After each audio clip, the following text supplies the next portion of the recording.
Dans cette session, nous allons étudier l'interface générale d'Unity.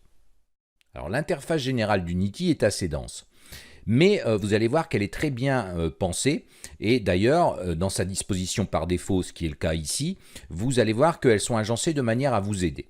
Alors vous avez au niveau de cette interface pas mal de choses. On a ici une barre qui se situe juste en dessous ici des menus. On va s'y intéresser un peu plus tard, mais là pour le moment je vais vous présenter surtout les fenêtres. Vous pouvez voir qu'on a différentes fenêtres. On a une fenêtre ici, on a une fenêtre là, une ici d'ailleurs qui est cachée derrière comme un système d'onglets. Vous en avez une ici et vous en avez encore en dessous. Alors tout ça, faut savoir que c'est la disposition par défaut. Donc si vous ouvrez Unity pour la première fois, normalement, c'est la même vue que moi. Alors vous pouvez évidemment modifier, vous voyez, la taille des fenêtres en tout simplement sélectionnant l'arête et en la glissant, déposant avec le bouton gauche de la souris enfoncé.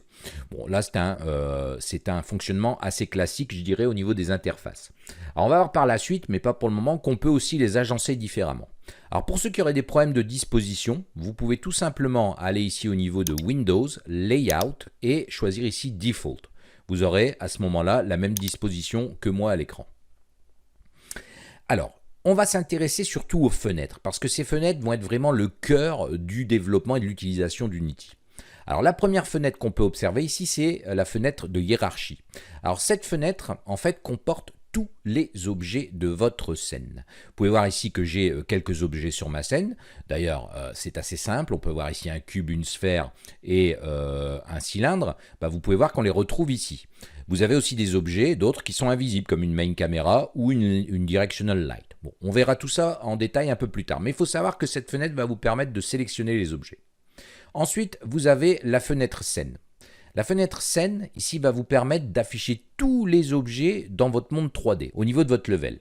Donc vous allez pouvoir, par exemple, vous déplacer. Pour le moment, on va voir ça par la suite, mais on va pouvoir se déplacer dans le monde 3D. Mais attention à ne pas faire l'amalgame. Ici, c'est vraiment la fenêtre qui va représenter tout votre niveau.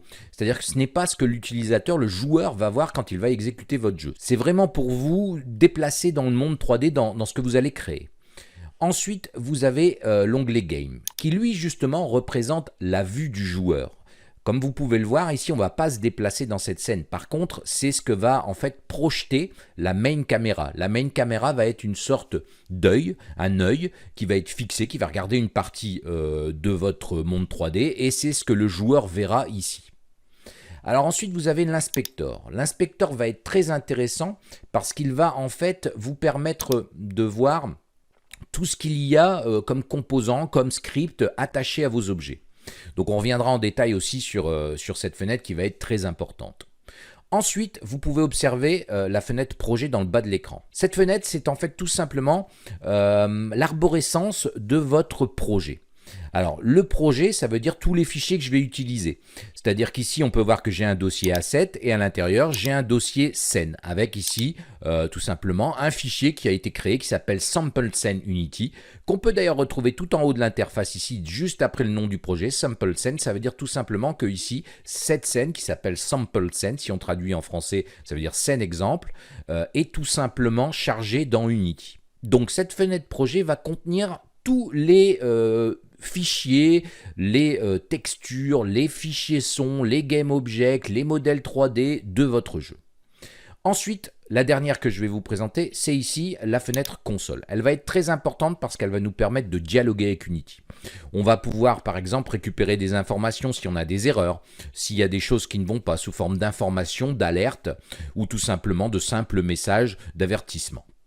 Donc voilà un petit peu, je dirais, très globalement l'interface d'Unity et son fonctionnement. Maintenant, ce que je vous propose, c'est de voir toutes ces fenêtres un peu plus en détail.